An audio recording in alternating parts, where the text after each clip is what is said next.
I hear this voice or this, I don't know how to describe it. It was just like, these are your children. Protect your children.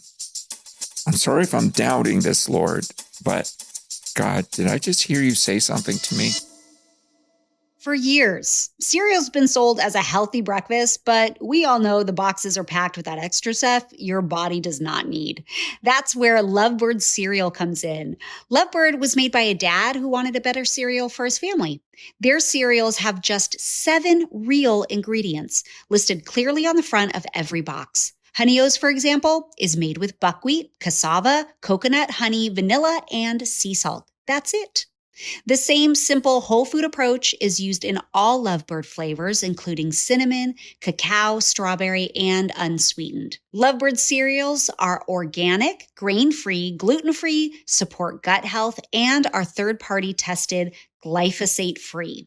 No refined sugar, no artificial flavors, just real food. Lovebird is also family-owned, we love that, and donates 20% of profits to fighting childhood cancer. Ready to take back your breakfast? Visit lovebirdfoods.com/Bure and use the code Bure, that's BURE, for 25% off. Or find Lovebird cereals at major retailers nationwide. I want to share something with you that's really close to my heart. The people of Israel. I've always believed that some promises don't fade with time, and God's promise to Israel is one of them. Even when the world feels uncertain, that promise still stands. And I truly believe that now, more than ever, we're called to show up with compassion, with kindness, and with action. That's why I'm so honored to partner with the International Fellowship of Christians and Jews. For more than 40 years, they've been on the ground in Israel, providing food, care, and life-saving help to those who need it most, especially the elderly and Holocaust survivors. Supporting people in need isn't just something I believe in. It's something I feel deeply called to do, and I hope you'll join me. To learn more and find out how you can help, visit ifcj.org. That's ifcj.org. Life is like a roller coaster, but it's better when we go through it together. Welcome to the Candace Bure podcast. We're here to share conversations about life's challenges, celebrations, and everything in between. If you're watching on YouTube, make sure to subscribe and click below to tap the bell so you'll always know about new episodes. Season 14 of my podcast is with my friend Francis Chan, and we're talking about the incredible love of God. Come join us.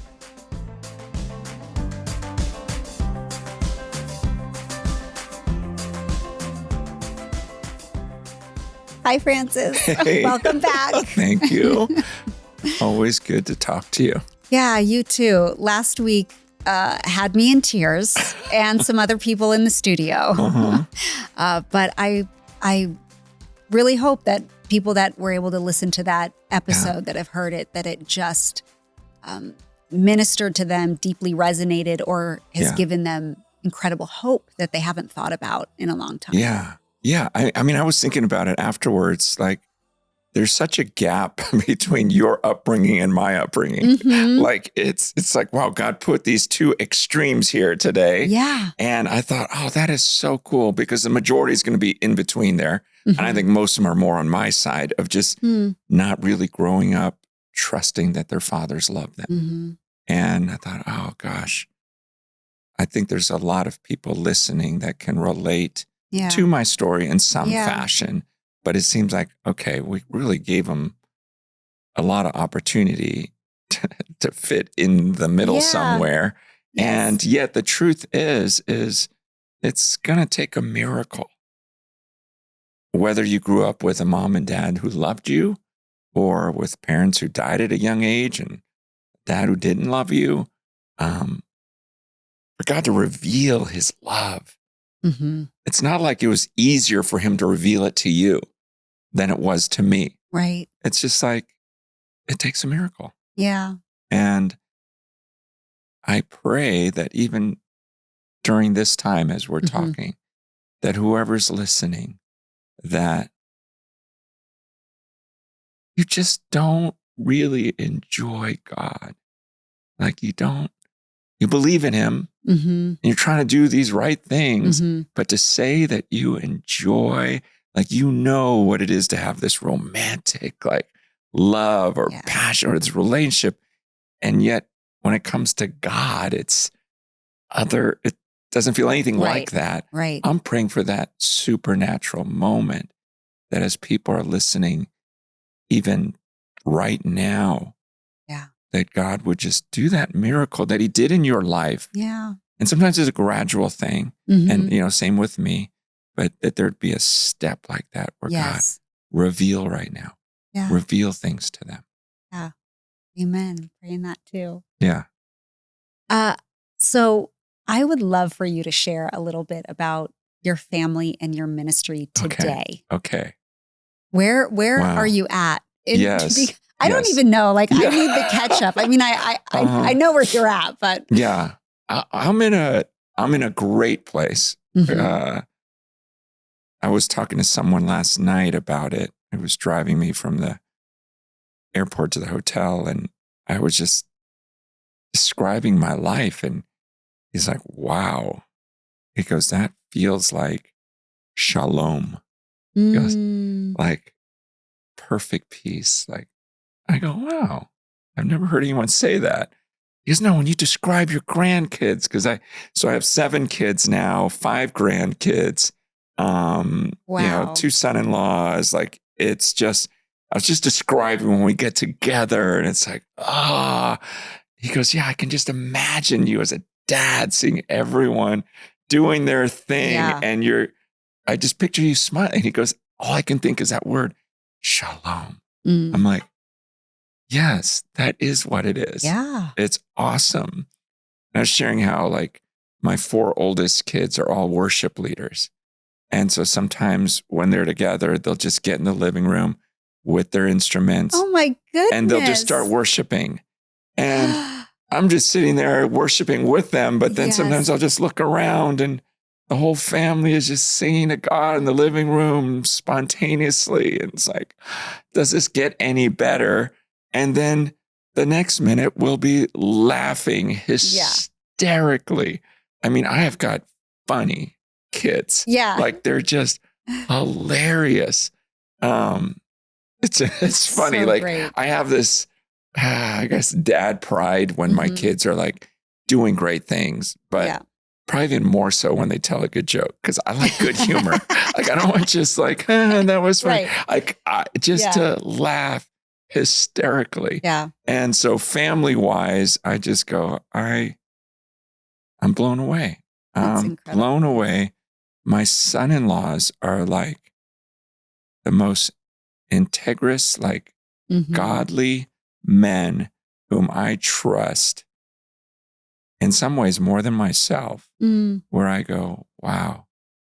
And those are my son-in-laws. And they're competitive and in sports and everything, and so I love like everything. Yeah. I'm like, this is crazy. And so that's my family life. As far as and we've been married 32 years now. And I can honestly say, like, my relationship with Lisa it keeps getting better. Like, I love hearing that. I miss her more when I travel now than I just enjoy being there. There's just a depth, after so many years together. I feel the same way about Val. Right? I fall more and more in love with him every day awesome. and love being with him. Yeah. And love who he is. I love being with him. He's a cool guy. He's just a great guy. I'll probably say that on every show. He's probably loving it too. Val, you're the best. Okay, it's just like, I love hanging around him. What's funny though is when we went golfing the last time. Okay, so my son, he just does impersonations that just crack me up. But he does this. I don't know where he got it from, but every once in a while he'll just start doing this Russian accent. Okay. And so when I was golfing with Val, the whole time I'm thinking, I got to bring Zeke. I got to bring Zeke. Right. So I feel like I'm with him right now. It's just so weird. Funny. But anyways, that's a family. As far as ministry goes, I've been in this, I'm in San Francisco or outside of San Francisco. And I've been doing these house gatherings, which is kind of have house churches and different places teaching people how to do that. But I've really given over leadership to other people, largely because I was really convicted when I was reading Numbers chapter 8.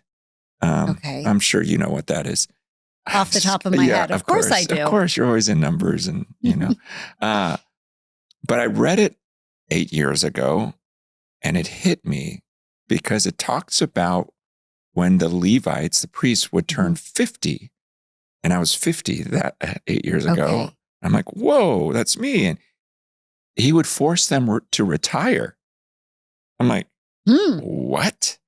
I mean, at 50, I was in the best shape of my life, like physically. I'm turning 50 this year. I know. And I was like, man, I've got so much energy and I've got wisdom. I'm not like that 20-something-year-old trying to lead a church. Like I've experienced a lot. I feel like I'm at my peak.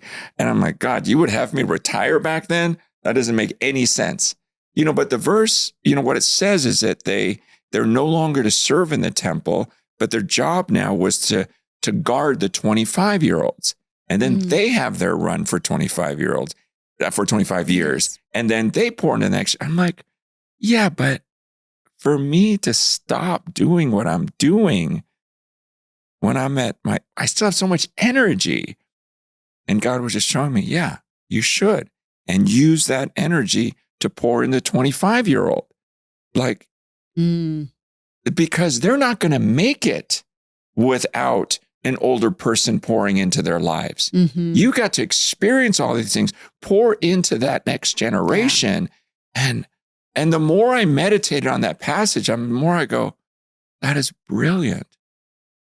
So my job is to ensure that the next generation leads in this sacred way and leads better than I do. If I'm just doing my thing until, I go nuts or whatever, gosh, I'm almost competing against that younger person, and I'm not putting time into them and investing in them. And so I just realized then that God was calling me to pour into the next generation. And, I haven't done everything perfectly. But I can teach people from that and tell them, hey, don't do what I did in this area. I started getting competitive. I started thinking, no, I want to be the best preacher and I want to be this or this or this. And there was selfish ambition.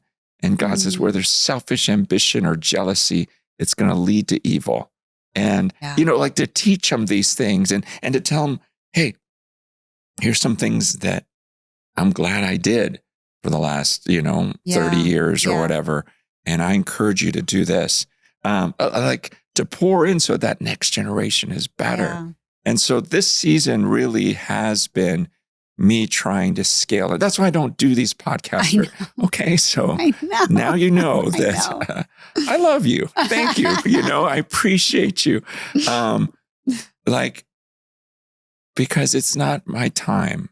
Right. My time now is give me some 25-year-olds and let me pour into their lives. And so that's what I'm looking to do and figuring out how to. I do this illustration where I have this little candle that's, almost nothing. And then this big candle. And I go, if this is me and my son, you guys think, oh, the big candle's you and there's your little boy. I go, no, I'm the little one. I'm like burned down to where I'm like, there's hardly anything left. The stupidest thing I could do is put myself on a pedestal and go, hey, no, look at me, watch me burn. No, the smartest thing I could do, wisest thing is to light the candle of my son who has his whole life ahead of him and all these other 20-somethings, guard them because I want light to be in the world. I don't have to be the light to the world.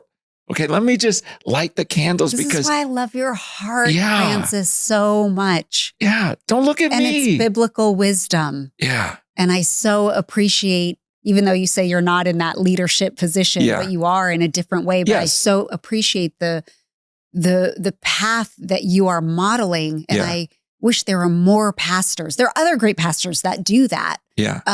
But not as many. Yes. And I am grateful for your leadership in that way. Well, And it's not their fault, I don't think. We didn't have this modeled for us. And so all I knew was, get on that stage, preach to as many people as you can, and preach till you die. Right. And I will preach till I die some way. But it was just keep doing your thing. Yeah. And no one stepped down and said, hey, I had my run. And now I'm going to pour into this next generation while I still have a lot of energy. And now I've got wisdom and, I can use that for this next generation because I'm thinking beyond my life. Right. This is going to end. And that passage in Numbers helped me understand, God wanted from generation to generation. He just wanted to ensure that things were going to be sacred. Like teach those younger ones, guard them, watch them. And I'm so grateful. Like, I don't know if you knew, but like when you were at Cornerstone those years, there was an older guy, Ron Wilson. And I was 26 when I started the church and he was like 56 and he never tried to run the church. He just was that older guy that said, if you start this church, I will go with you and I'll walk with you. And he did. And he would point things out to me. He's like, hey, that was kind of dumb. I'm like, yeah, I know. Okay, thank you. Like he would just point things out or I would say things and like, well, I'm not really a leader. I'm a preacher. And he's like, hey, would you stop that? Because I've watched you lead. You're not being humble by saying, oh, I'm not a leader. Right. He goes, God made you and you are a leader. And I've seen your gifts. And I was like, okay, all right. And it was just like this guiding of when I was dumb, when I was falsely humble, or I don't know. It was just, I'm so grateful for that. And I don't know where I'd be without that guy. And it's like, so God's going, well, why don't you be that for these younger guys now?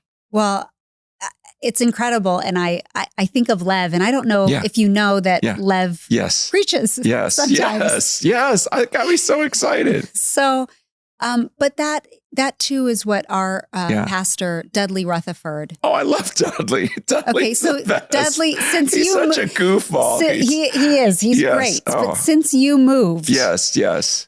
Shepherd's been our church, and awesome. Dudley's been our pastor. Good. And he pours into the younger generation. Good. So every year, they disciple multiple kids, but throughout the year, he allows each and every one of a 16, 17, 18, 19-year-old go up and preach to the congregation. Wow. And they work on a sermon, they do it. Wow. But, that church is big too. So you go massive. Up and you're preaching to 3,000 people. It's intimidating. But that was the first time Lev was in one of the groups, and Dudley's poured into Lev and their team, as well as other kids. And then as they've church planted and expanded, it's all of those young men that are leading those churches. So he puts the trust in those young 25-year-olds. Wow. And so he's been this incredible, valuable encouragement and resource to Lev and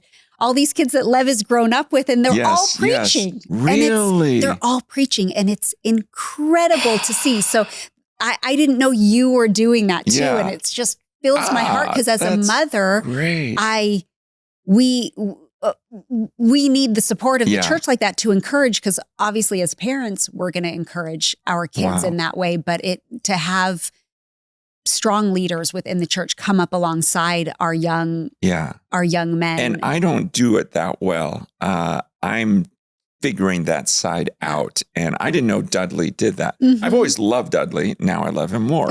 And he beats me at everything. So here he goes again. Don't get in a bicycle competition with him or a pickleball competition. I don't even dare play pickleball with him. I've golfed with him and he just destroyed me. And he's too big too. It's just not fair with pickleball. He's just like reaching over. It's true. But, he has like wingspan. It's not even an arm he doesn't have to move. So when he told me he'd play pickleball, I'm like, I'm not even going to try. That is cool though. So did Lev preach at Shepherd? Yes. No. His first time when he was, I think, 17 years old. I want to listen to it.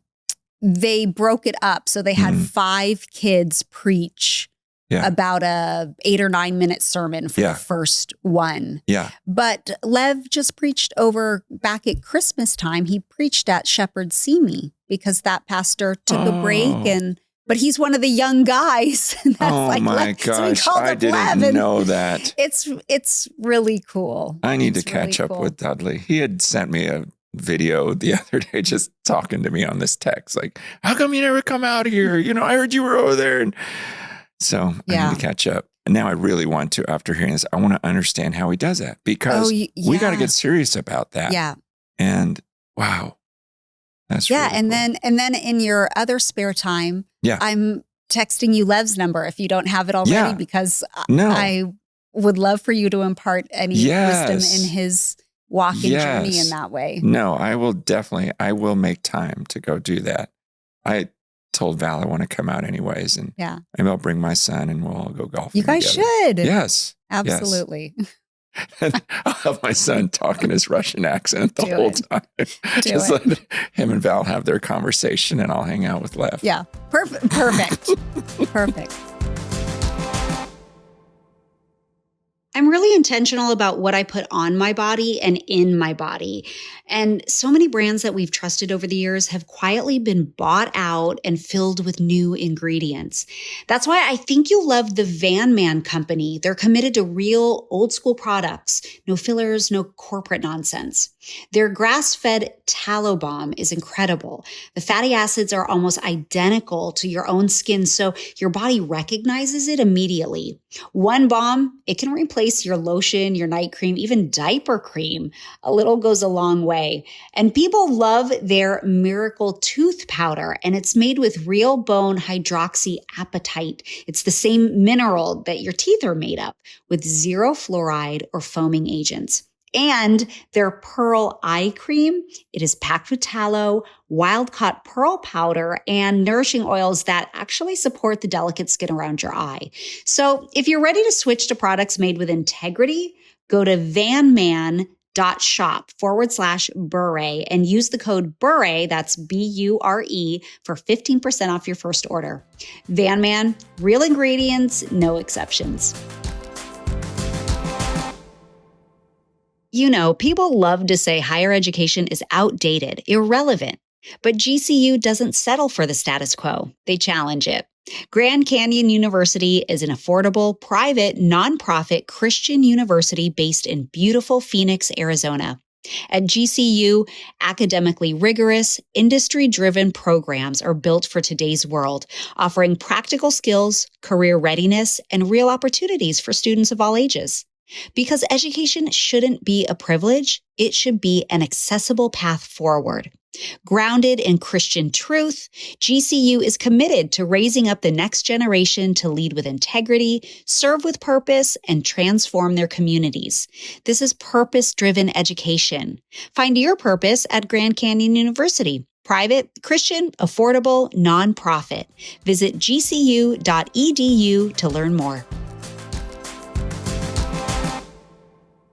Okay, we're supposed to talk about Revelation today. Yeah. But I wanted to start off with a listener question. Okay. Because I think these all connect in some way. We get a lot of questions about people that are wrestling with their faith. So having you here is a real gift. To teach the Bible in that way. Today's listener question is from Olivia, and she says, I really struggle with prayer.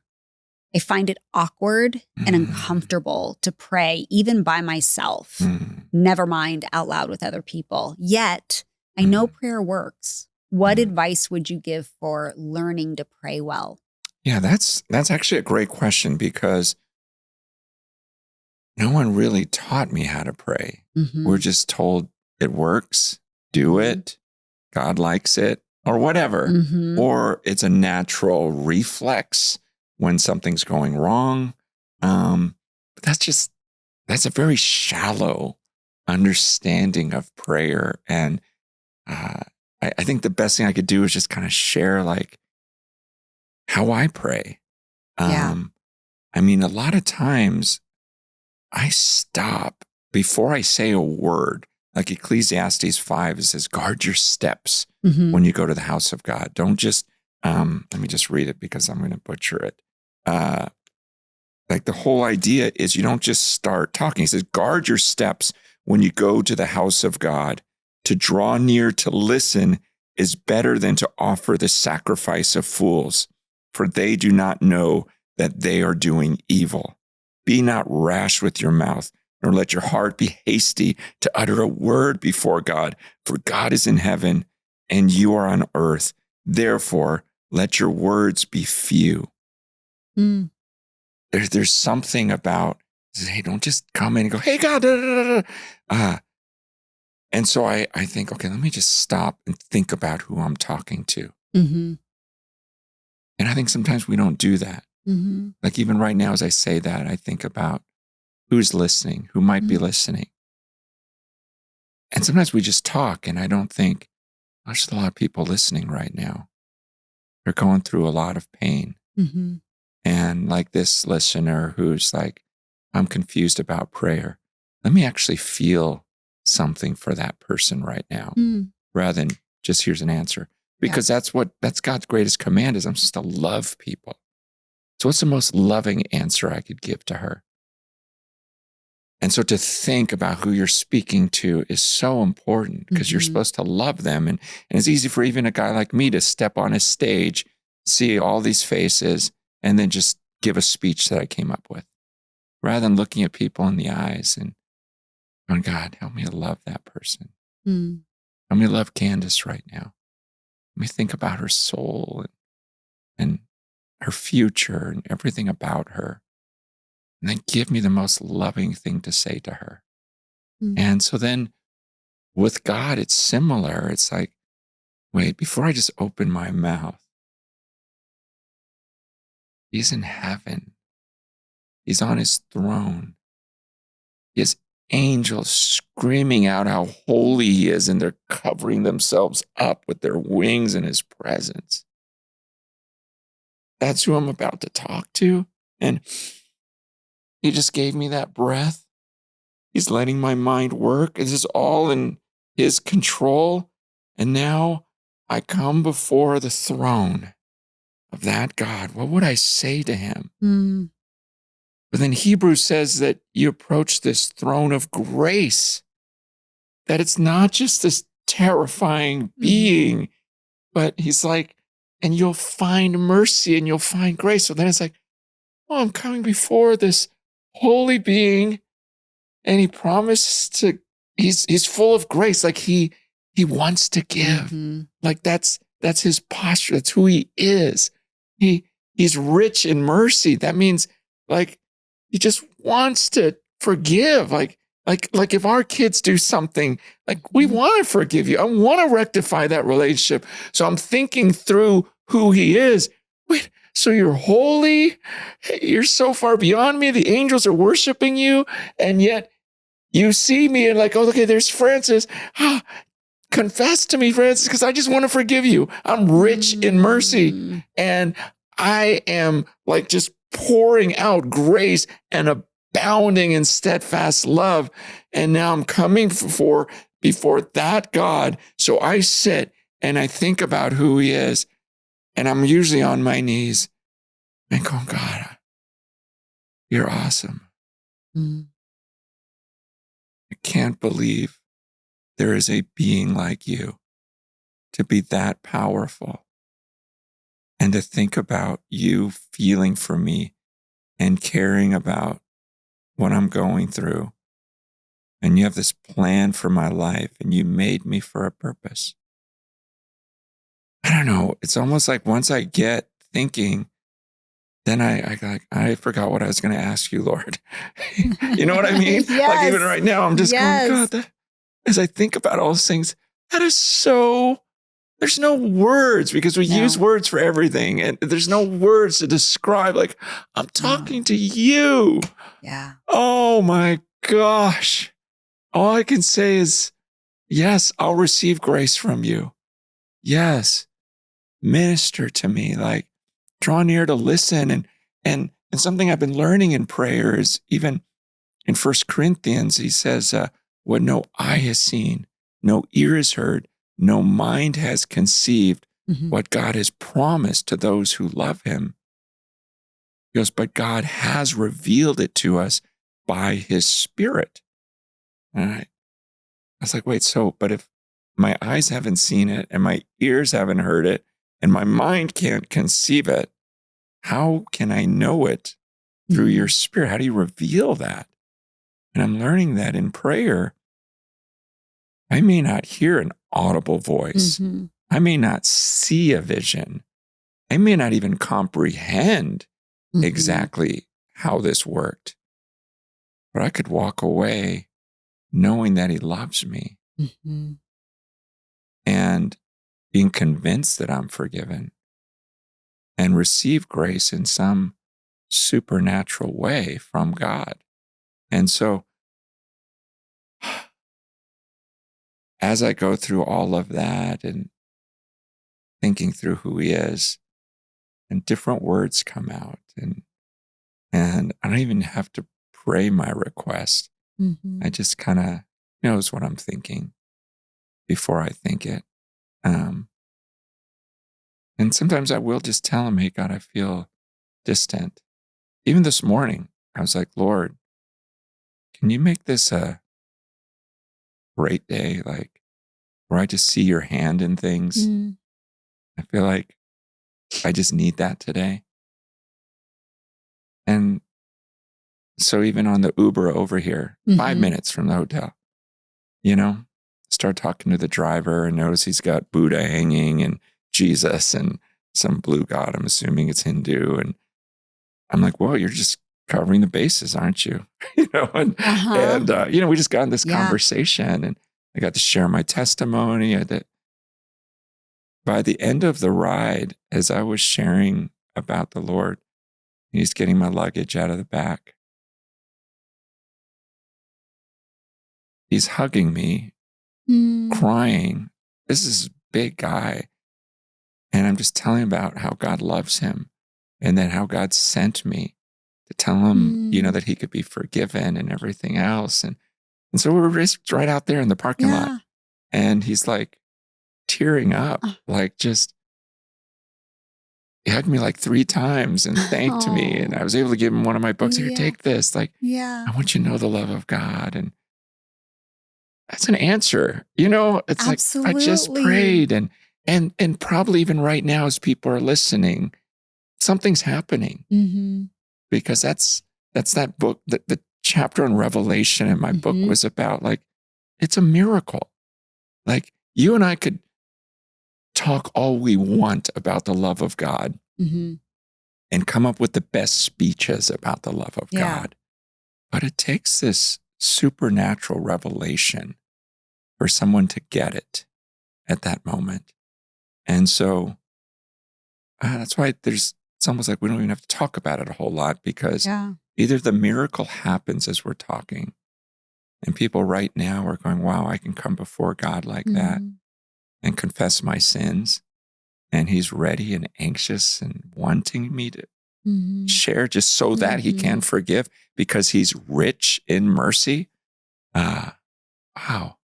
And he's that holy, that powerful, abounding in love. When you sit in that.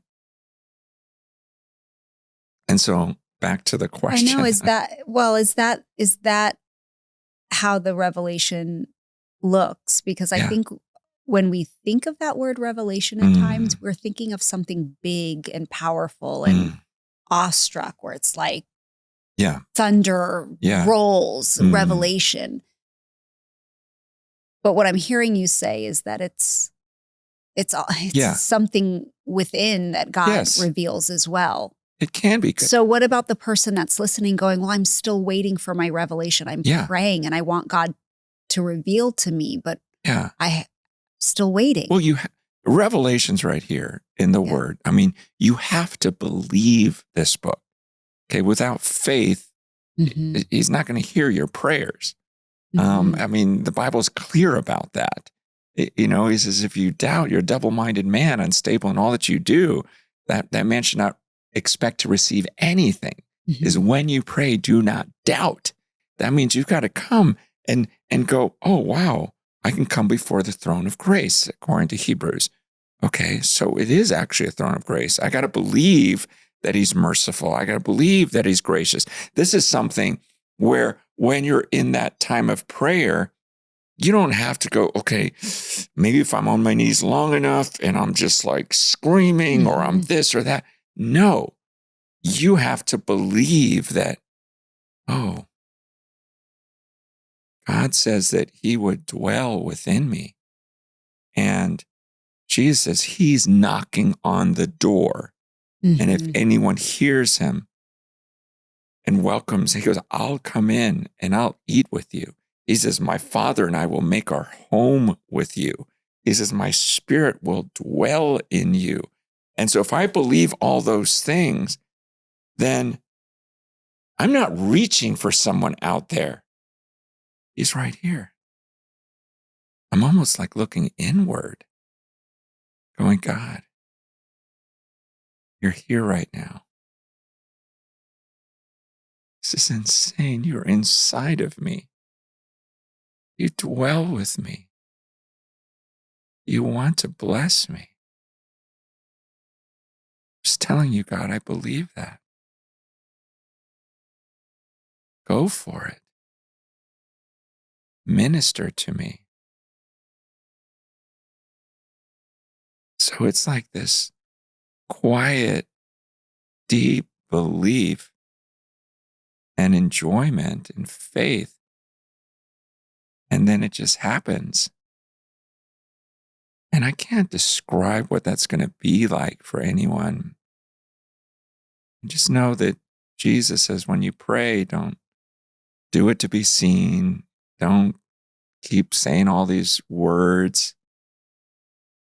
You just sit there in the quiet and believe like you're ministering to me right now. Yeah. And so much is indescribable because I don't know that I've ever heard an audible voice from God. There was one time where I'm like, whoa, I don't know. I just have this phrase. It was crazy. Talk about it. I'll tell it. Okay. So I'm walking. It was in Kona. I'm about to speak to a bunch of young people. And, which I do this every week. And I hear this voice or this, I don't know how to describe it. It was just like, these are your children. Protect your children. Children, protect your children. I just hear the voice. What? And I'm like praying then. I'm going, God, did I just hear you say something to me? I'm sorry if I'm doubting this, Lord, because I always like, God, tell me what you want me, whatever. But so I'm not doubting you. Of course you could, but I want to be sure. Like, did you just tell me these are my children? Why this group? Like, why not all these other groups? Yeah. What is it about this group? And protect your children. I kind of knew what he was saying. Like I knew what it was. And so during worship, I'm like, my head's down. I'm again, asking God, did you just tell me these are my children? Music's going, it's loud. And I'm just silently in my head going, was that you? Was that your voice? Are you telling me that these are you're my children? Like, I'm treating them like my children. And the guy that's sitting next to me, total stranger, some old guy, as I'm praying like this, worship's going, I'm just having my time with the Lord. Yeah. He starts speaking in my ear, which I think, this is really rude. I'm having a time with the Lord. And he just goes, Francis, these are your children. And I'm like, I'm just bawling now. And he goes, they have your DNA, and I don't say anything to him. I'm just like nodding my head because I just can't even speak. Yeah. Like, I think God, what? And it's been years of unpacking that and that group of people and that ministry and I'm more deeply involved and we don't have time to get into all of that, but it's like, whoa, but that was like a one-off. Yeah. Like, wow, that was crazy. But I'm telling you, equally have been these times where I can't tell you what he said to me even. I just know I've been changed. Yeah. I even read when I was reading in the book. Yeah. And it happens in the Bible, things just pop off the page, even though you've read them several times. But when I was reading the book, and I've read your book twice now, which I'm very proud of myself. I'm proud of you. I never reread a book. Again, it's pocket size. So I've read it twice, but the first, I was writing notes in it, but it wasn't an audible voice, but it just, while I was reading, I was already onto another paragraph. Yeah. And it just like in my heart or in my spirit was like Candace. And it spoke my name. Yeah. And it was Candace, this is what you need to do. Like, this is what I need you to sit with me. I need you to prioritize the time of sitting with me and listening for my voice. I will speak to you and I'll direct you, but I need you to stop talking. I need you to sit. But it was so, it just was so, I don't know what I'm trying to say. Yeah. Because I was already on to something else and so it just spoke and I went, oh, I hear you, God. Like, I'm here and I hear you. And I just wrote it down to remind myself because while it wasn't an audible voice, it was very clear that God was like, this is what I need you to focus on right now. And I'm like, oh, I got it. Okay. Yeah. I mean, if he's God, he can have you know things without it going through your eardrums, your eyeballs, your brain. Yeah. I mean, but that's exactly what he says about the love of God, where he says in, I'm just going to make sure I quote it perfectly, Romans 5, verse 5, he says, hope does not put us to shame because God's love has been poured into our hearts through the Holy Spirit who has been given to us. So somehow God's love is poured into our hearts through the Holy Spirit. Like it's like a direct pouring of something like, wait, but it didn't go through my ears or it didn't go through my frontal lobe. And then he goes, I can pour my love. So at the core of your being, and which is what the heart is, at the core of who Candace is, my spirit can go right there without a voice, without a visual, and just, here's how much I love you. Yeah. And he can do that with everyone that's listening or watching right now. And that's what you pray for. And that's where you go, God, I'm just going to sit here in this room. Would you just reveal to me? And what saddens me is we're in such a fast-paced world now.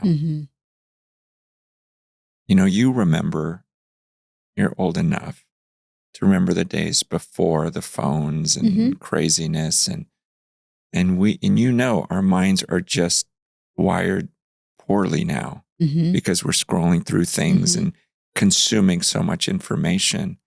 And what saddens me is then a lot of you listening, you don't know how to sit in silence and meditate because your mind's going so fast. And 1 Peter 4:7 says, be self-controlled and sober-minded for the sake of your prayers. And we don't exercise self-control. We got to watch everything, listen to everything. Yeah. We got this fear of missing out. And guess what? You're going to miss out. You should be afraid of missing out on God's voice. You're so busy doing so many things that he wanted to tell you that he loved you. He wanted to just communicate these deep things into your heart. but you're scared of missing out all these other things and acquiring information or looking stupid or being ashamed of this. And you're going to miss out. And you come to the end of your life and realize you missed out on the greatest revelation you could have had because you were satisfying yourself with all these stupid little, 3-second videos to where your mind didn't even know how to sit quietly and meditate on how great our God is. I'm going to leave it at that. Because, we'll be back next week. Okay. There's so much more good stuff to talk about. We have a free guide for you this season and an excerpt from my upcoming book, Wild Hope. Go to Candace.com to find the link. It's also in our show notes. And you'll also find a spot at Candace.com where you can ask questions for future episodes. There's also another place you can ask questions and join a private podcast discussion group. It's called the Together Community. Download the app and learn how to become a monthly member at Candace.com/together. Until next time, be grateful all day, every day. Candy Rock Entertainment, all rights reserved.